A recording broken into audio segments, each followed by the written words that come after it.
Mutual fund is one of the favorite investment option of us millennials today. It has gained so much popularity that the asset under management of Indian mutual fund industry has grown from 7 trillion in 2012 to 37 trillion in 2022. That is 5 times growth in just 10 years.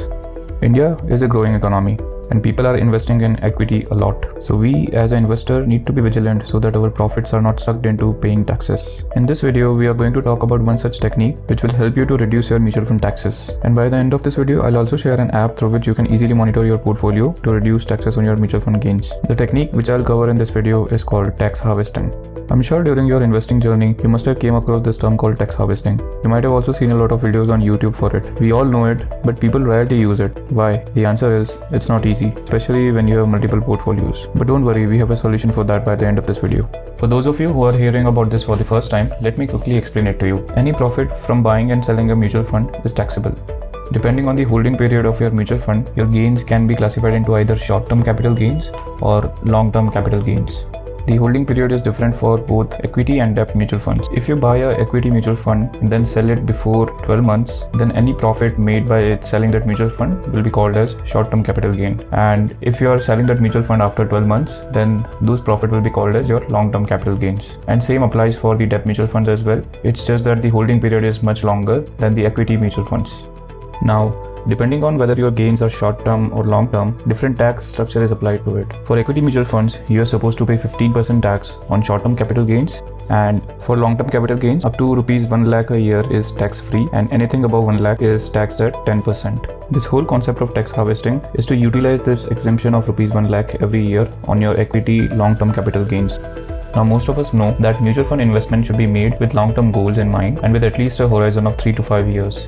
Now, what happens during those 5 years is that your profits consolidate, and by the end of it, when you try to redeem it, you end up paying more taxes than you are supposed to be. So this is where tax harvesting comes in, and it can help you to utilize your yearly exemption of rupees 1 lakh. Let's understand this with the help of an example. Let's say you invested in a really good mutual fund which gives you a profit of rupees 1 lakh every year. After the end of 3 years, your total gains will be rupees 3 lakh, and then you decided to sell.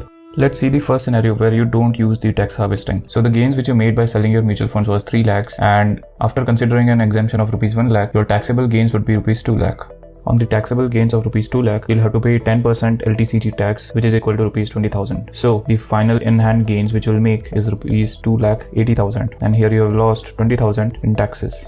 Now let's consider the same scenario where you exercise tax harvesting every year. With tax harvesting, you utilize the 1 lakh tax exemption on long-term capital gains every year, and hence there are no taxable gains on the total amount of rupees 3 lakh. And that's where you won't have to pay any taxes when you will sell your mutual funds. So you can see that by simply using tax harvesting, we have saved rupees 20,000 in taxes, which is amazing, right? Now comes the interesting part, how to do it. Now, of course, if you're a CA or you only have 1 or 2 mutual funds, you can do it by yourself. But due to diversification, we all have multiple mutual funds, which makes this even more complicated. But there is an easy way around this. We can use a mutual fund management app called Kuvera. This is similar to Grow or IND Money, which we are using to manage our mutual funds. But Kuvera provides you this amazing feature of tax harvesting. Before we move on, I would like to clarify that this is not a sponsored video. You can access Kuvera either from your laptop or from your mobile application as well. It is completely free. Before you can start using tax harvesting, first you need to import your mutual fund portfolio in Kuvera. The app will provide you detailed instructions on how you can import your mutual fund portfolio. Once the portfolio is imported successfully, you can access the tax harvesting feature. To activate this feature, generally you need to refer more people to Kuvera, and once they log in, you get some coins which you can use to activate this feature. But during limited period offer, Kuvera also provides this feature for free. Once you import your mutual fund portfolio and activate this feature, you can see how much LTCG you can harvest from your mutual funds. Below this, you can also see your tax harvesting history. Once you click on the Harvest Now option, Kuvera will help you in placing the buy and sell order for the same mutual fund units which are eligible for tax harvesting. Generally, you can buy and sell the same mutual fund units on the same business date so that there is no impact on your overall portfolio. But you can also sell one of the mutual fund and then buy a different equity mutual fund. Also make sure that both the units are sold as well as bought on the same date so that there is no impact on your overall portfolio value. So this is how you can easily do tax harvesting using Kuvera. Thanks for watching this video. If you liked our content, then please like, share and subscribe. We'll see you next time.